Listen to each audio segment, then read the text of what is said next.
আসসালামু আলাইকুম। সংবাদে আপনাদের সবাইকে স্বাগত জানাচ্ছি। আমি ফিরোজ তোহা। শুরুতেই সংবাদ শিরোনাম।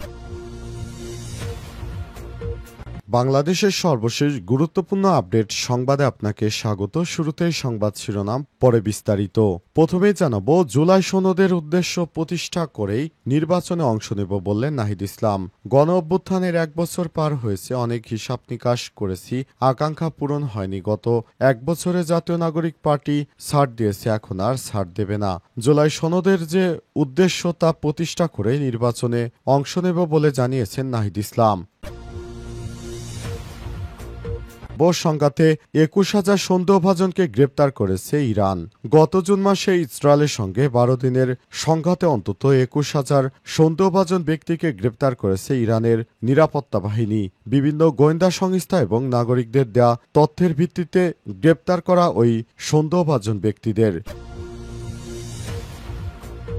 এরপর জানাবো, পাকিস্তানে আতর্কিত হামলা নয়, সেনা নিহত। পাকিস্তানের দক্ষিণ পশ্চিম অঞ্চলীয় বেলুচিস্তান প্রদেশে সন্ত্রাসী হামলায় অন্তত 9 জন সেনা সদস্য নিহত হয়েছে। আজ এ তথ্য নিশ্চিত করেছে সরকারি এক সূত্র, খবর আনাদুলো এজেন্সির। এরপর জানাবো, গাজা যুদ্ধ শুরুর পর ইসরায়েলে পাড়ি জমিয়েছে 20,000 ভারতীয়। 2023 সালের 7 অক্টোবরের পর থেকে এখন পর্যন্ত 20,000-এর বেশি ভারতীয় শ্রমিক ইসরায়েলে গেছে। দখলদার দেশটিতে ফিলিস্তিনি শ্রমিকদের শূন্যস্থান পূরণে কাজে লাগানো হচ্ছে তাদের। আজ মিডল ইস্ট আইয়ের এক প্রতিবেদনে এই তথ্য নিশ্চিত করা হয়েছে। এদিকে প্রবাসীদের সঙ্গে মতবিনিময় সভায় প্রধান উপদেষ্টা বললেন, প্রবাসীদের রেমিটেন্সে ঘুরে দাঁড়িয়েছে বাংলাদেশের অর্থনীতি। প্রধান উপদেষ্টা অধ্যাপক ড মোহাম্মদ ইউনূস বলেছেন, প্রবাসীদের পাঠানো রেমিটেন্সের কারণে বাংলাদেশের অর্থনীতি মাত্র 1 বছরের মধ্যেই মজবুত অবস্থায় ঘুরে দাঁড়িয়েছে। আজ মালয়েশিয়ার রাজধানী কুয়ালালামপুরে একটি হোটেলে প্রবাসীদের সঙ্গে দেখা করতে এসে সব কথা বলেছেন তিনি। জানাবো, জুলাই সনদের উদ্দেশ্য প্রতিষ্ঠা করেই নির্বাচনে অংশ নেব বললেন নাহিদ ইসলাম। গণ অভ্যুত্থানের 1 বছর পার হয়েছে, অনেক হিসাব নিকাশ করেছি, আকাঙ্ক্ষা পূরণ হয়নি। গত 1 বছরে জাতীয় নাগরিক পার্টি ছাড় দিয়েছে, এখন আর ছাড় দেবে না।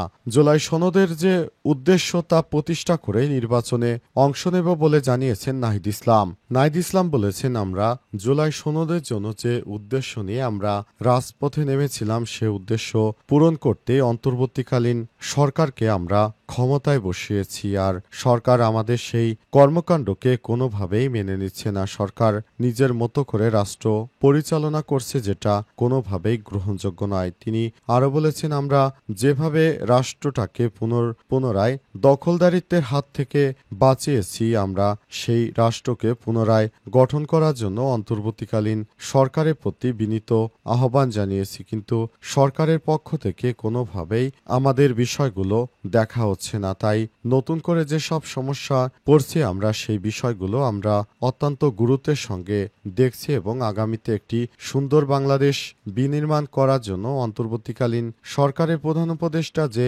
দায়িত্ব পালন করছেন, সেই দায়িত্বকে সামনে রেখে আমরা নতুন একটি বাংলাদেশ বিনির্মাণের পথে এগিয়ে যাচ্ছি বলে মনে করেন নাহিদ ইসলাম। তিনি বলেছেন, দেশটাকে সুন্দরভাবে গড়ে তোলার জন্য অবশ্যই অন্তর্বর্তীকালীন সরকারের দেখানো পথ অনুযায়ী আমাদেরকে চলতে হবে, তা না হলে আমরা সুন্দর একটি রাষ্ট্র বিনির্মাণ করতে পারবো না। সংঘাতে 21,000 সন্দেহভাজনকে গ্রেপ্তার করেছে ইরান। গত মাসে ইসরায়েলের সঙ্গে 12 দিনের সংঘাতে অন্তত 21,000 সন্দেহভাজন ব্যক্তিকে গ্রেপ্তার করেছিল ইরানের নিরাপত্তা বাহিনী। বিভিন্ন গোয়েন্দা সংস্থা ও নাগরিকদের দেয়া তথ্যের ভিত্তিতে তাদের গ্রেপ্তার করা হয়। আজ ইরানের আইন শৃঙ্খলা রক্ষাকারী বাহিনীর মুখপাত্র এই তথ্য নিশ্চিত করেছেন। তিনি বলেন, সংঘাত শুরু হওয়ার পর থেকে আমরা বুঝতে পেরেছিলাম আমাদের অভ্যন্তরে ইহুদিবাদীদের কিছু দুষ্কৃতকারীরা ঢুকে পড়েছে। তারা আমাদের ভিতরে ঢুকে আমাদের সব কিছুকে তছনছ করে দিয়েছে। তাই আমরা তাদেরকে কোনোভাবে ছাড় দিব না। তাই যুদ্ধ শুরু হওয়ার পর থেকে এ পর্যন্ত 21,000 জন সন্দেহভাজনকে গ্রেপ্তার করা হয়েছে। তাদেরকে বিভিন্ন মেয়াদে সাজা দেয়া হচ্ছে। তারা কি কারণে মোসাদের সঙ্গে যুক্ত হয়েছিল এ বিষয়টি সামনে এনে তাই তাদের বিরুদ্ধে এবার ভয়ঙ্কর শাস্তির আওতায় নিয়ে আসার ঘোষণা দিয়েছে ইরানের পক্ষ থেকে বারবার বলা হয়েছে যারা এই ধরনের সংঘাতের সঙ্গে যুক্ত তাদেরকে কোনোভাবেই ছাড় দেওয়া হবে না, তাদেরকে ধরে ধরে আইনের আওতায় এনে তারপর কঠোর থেকে কঠোর শাস্তির আওতায় নিয়ে আসতে হবে। যারা ইরানে বসবাস করা সত্ত্বেও ইহুদিবাদীদের পূর্ণরূপ সমর্থন দিয়ে যাচ্ছে তাদেরকে কোনোভাবেই ইরান ছাড় দেবে না, এমনটাই জানিয়েছে ইরানের বিপ্লবী গার্ড বাহিনী। পাকিস্তানে আতর্কিত হামলা ৯ সেনা নিহত। পাকিস্তানের দক্ষিণ পশ্চিম অঞ্চলে বেলুচিস্তান প্রদেশে সন্ত্রাসী হামলায় অন্তত ৯ জন সেনা সদস্য নিহত হয়েছে মঙ্গলবার। এই তথ্য নিশ্চিত করেছে সরকারি একাধিক সূত্র খবর।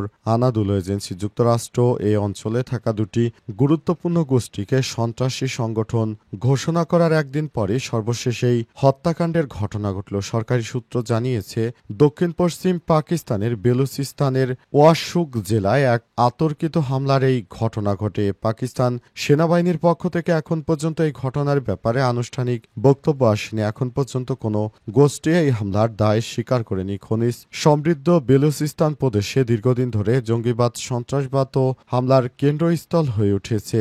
ওয়াশুক জেলার একজন সিনিয়র কর্মকর্তারা জানান বহু সংখ্যক সন্ত্রাসী একটি পুলিশ স্টেশন এবং সীমান্তরক্ষী বাহিনীর ঘাঁটিতে হামলা চালায়। নাম প্রকাশ না করা সত্ত্বে এএফপিকে তিনি বলেছেন সেনাবাহিনী ঘটনাস্থলে পৌঁছানোর পথে সন্ত্রাসীদের হামলার শিকার হন। তিনি আরও জানান মোটরসাইকেলে প্রায় ৪০ থেকে ৫০ জন সন্ত্রাসী সরকারি ভবনে হামলা চালিয়েছে, লুটপাট চালিয়েছে। এই হামলায় ৯ জন সেনা নিহত হয়। এছাড়াও আহত হয়েছে আরও ৬ জন সেনা। এ অঞ্চলে প্রভাব বিস্তার করা দুটি গুরুত্বপূর্ণ গোষ্ঠী হল বেলুচিস্তান লিবারেশন আর্মি এবং মাজিদ ব্রিগেড। দুটি গোষ্ঠীকেই সন্ত্রাসী সংগঠন হিসেবে ঘোষণা করেছে যুক্তরাষ্ট্র। মার্কিন প্রেসিডেন্ট ডোনাল্ড ট্রাম্প পাকিস্তানের সঙ্গে যোগাযোগ বাড়ানোর অংশ হিসেবে এই নতুন পদক্ষেপ নিয়েছে বলে মনে করা হচ্ছে। তারা সরাসরি এখন থেকে পাকিস্তানের পক্ষে সাফাই গাইতে শুরু করেছে যুক্তরাষ্ট্রের পক্ষ থেকে বারবার বলা হচ্ছে সরাসরি তারা পাকিস্তানকে সমর্থন দিয়ে যাবে, কারণ ভারতের বিরুদ্ধে তারা সরাসরি এবার পাকিস্তানকে পূর্ণমাত্রায় সমর্থন দিতে শুরু করেছে। এ অবস্থায় কোনোভাবেই তারা আর ভারতকে সমর্থন দেবে না। একটি বিবৃতির মাধ্যমে সরাসরি এই বিষয়টি নিশ্চিত করা হয়েছে। ভারত মনে করেছিল যুক্তরাষ্ট্র তাদের বহুদিনের পুরানো বন্ধু, কিন্তু অবশেষে যুক্তরাষ্ট্রের প্রেসিডেন্ট তিনি জানিয়ে দিলেন নিজেদের স্বার্থই সবথেকে বড়। নিজেদের স্বার্থের বাইরে মার্কিন যুক্তরাষ্ট্র কখনো কোনোদিনও কোনো কাজ করে না, সেটি আবারও প্রমাণ করে দিলেন যুক্তরাষ্ট্রের প্রেসিডেন্ট ডোনাল্ড ট্রাম্পের একটি ঘোষণার পর থেকে বিষয়টি নিশ্চিত হয়েছে। ভারত মনে করেছিল তারা হয়তো তাদের মাই ডিয়ার ফ্রেন্ড এই বিবৃতি দিয়ে তারা অনেক কিছু অর্জন করতে পারবে, কিন্তু শেষ পর্যন্ত তাদের সে আশাকে নিরাশা করে দিয়েছে মার্কিন যুক্তরাষ্ট্র।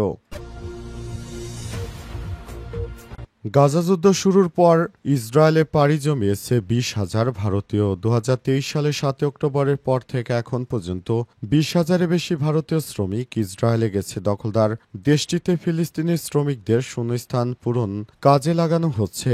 আজ মিডল ইস্ট আইয়ের প্রতিবেদনে তথ্য নিশ্চিত করা হয়। এটি আন্তর্জাতিক পরিমণ্ডলে ইসরায়েলের প্রতি চাপ বাড়ানোর সময় ভারতের গুরুত্বপূর্ণ ভূমিকা তুলে ধরেছে। গত সপ্তাহে মার্কিন যুক্তরাষ্ট্র বিষয়টি জানায়। ভারতের সংসদের একজন আইন প্রণেতার প্রশ্নের জবাবে পররাষ্ট্র মন্ত্রণালয়ের প্রতিমন্ত্রী কীর্তিবর্ধন সিং বলেন ২০২৩ সালের নভেম্বর থেকে ২০২৫ সালের জুলাইয়ের মধ্যে কমপক্ষে ২০,০০০ কর্মী ইসরায়েলে গেছে। কীর্তিবর্ধন সিং জানান এর মধ্যে ৬,৭৩০ জন নির্মাণ শ্রমিক এবং ৪৪ জন পরিচর্যাকারী ভারত ও ইসরায়েলের মধ্যে সই দ্বিপক্ষীয় চুক্তির আওতায় গেছে। এছাড়াও বেসরকারি চ্যানেলের মাধ্যমে ৭,০০০ জন পরিচর্যাকারী এবং ৬,৪০০ জন নির্মাণ শ্রমিক দখলদার দেশটিতে গিয়েছে বলেও জানান তিনি। ইসরায়েল গাজায় অভিযানে ১৮,৪৩০ জনের বেশি শিশুসহ ৬১,০০০-এর বেশি ফিলিস্তিনি নিহত হয়েছে। যুদ্ধকে বহু দেশের সরকার, মানবাধিকার সংস্থা ও বিশেষজ্ঞরা গণহত্যা হিসেবে আখ্যায়িত করেছে। সব